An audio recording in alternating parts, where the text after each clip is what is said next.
உங்கள் அனைவருக்கும் இன்றைய நாள் இனிய நாளாக அமைய வாழ்த்துக்கள்.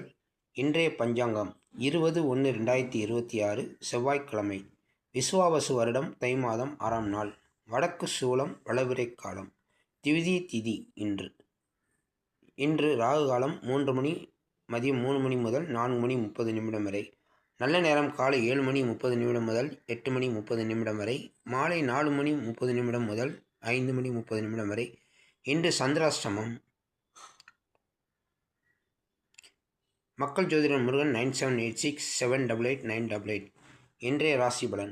மேச ராசி வெற்றி, ரிஷபராசி நலம், மிதுன ராசி பணிவு, கடகராசி பயம், சிம்ம ராசி பரிசு, கன்னி ராசி ஆசை, துலாம் ராசி வாழ்வு, விருச்சக ராசி பக்தி, தனுசு ராசி செலவு, மகர ராசி தனம், கும்பராசி ஆர்வம், மீனராசி தெளிவு. இன்று சந்திராசிரமம் புனப்பூசம் பூசம் நட்சத்திரம். கடகராசி நேயர்களுக்கு இன்று முருகன் வழிபாடு செய்வது மிக சிறப்பு.